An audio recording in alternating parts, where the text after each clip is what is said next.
हमारे घर के करीब एक बेकरी है। अक्सर शाम के वक्त काम से वापसी पर मैं वहां से सुबह नाश्ते के लिए कुछ सामान लेकर घर जाता हूँ। आज जब सामान लेकर बेकरी से बाहर निकल रहा था तो हमारे पड़ोसी मिल गए। वो भी बेकरी से बाहर आ रहे थे। मैंने नमस्ते किया और पूछा, क्या लिया है भाई?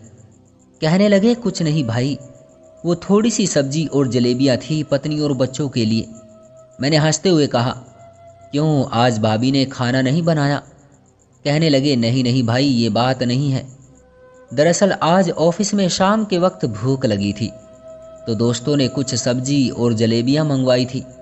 मैंने वहां खाई थी तो सोचा बेचारे जो पत्नी बच्चे घर में बैठे हैं वो कहाँ खाने जाएंगे, उनके लिए भी ले लूं। ये तो सही नहीं है ना कि मैं खुद ऑफिस में जिस चीज़ का जी चाहे खा लूं और पत्नी बच्चों से कहूं कि घर में जो बने सिर्फ वही खाओ।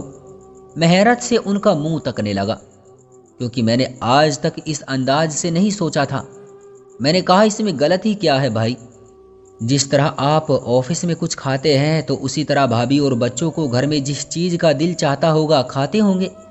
वो कहने लगे, नहीं नहीं मेरे भाई, वो बेचारी तो इतनी सी चीज़ भी होती है मेरे लिए अलग रखती है।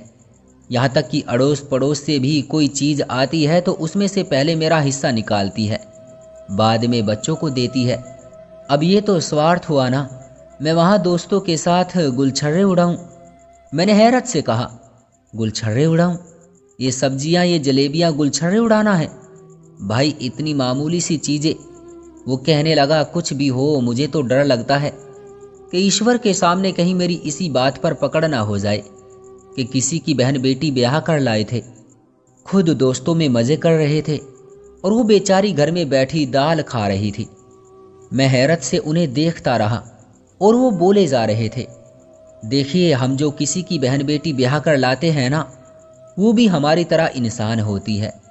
उसे भी भूख लगती है, उसकी भी ख्वाहिशें होती हैं, उसका भी दिल करता है तरह तरह की चीज़ें खाने, पहनने, ओढ़ने का, घूमने फिरने का। उसे घर में परिंदों की तरह बंद कर देना और 2 वक्त की रोटी देकर इतराना, ये बहुत बड़ा तीर मारा है। ये इंसानियत नहीं, स्वार्थ है। और फिर हम जैसा दूसरे की बहन बेटी के साथ करते हैं वही हमारी बहन और बेटी के साथ होता है। उसके आखिरी शब्दों ने मुझे हिला कर रख दिया। मैंने तो आज तक इस अंदाज से सोचा ही नहीं था। मैंने कहा, धन्यवाद भाई, आपने मुझे सोचने का एक नया अंदाज दिया। मैं वापस पलटा तो वो कहने लगे कि आप कहाँ जा रहे हैं? मैंने कहा, आइसक्रीम लेने। वो आज दोपहर में ऑफिस में आइसक्रीम खाई थी ना, बड़े आदमी कहते हैं कि अपने घर वालों के साथ मिल बांट कर खाएं, ना कि अकेले अकेले। इतना कहकर दोनों हंस पड़े और फिर दोनों अपनी अपनी मंजिल की तरफ रवाना हो गए। तो दोस्तों, ये थी हमारी आज की कहानी।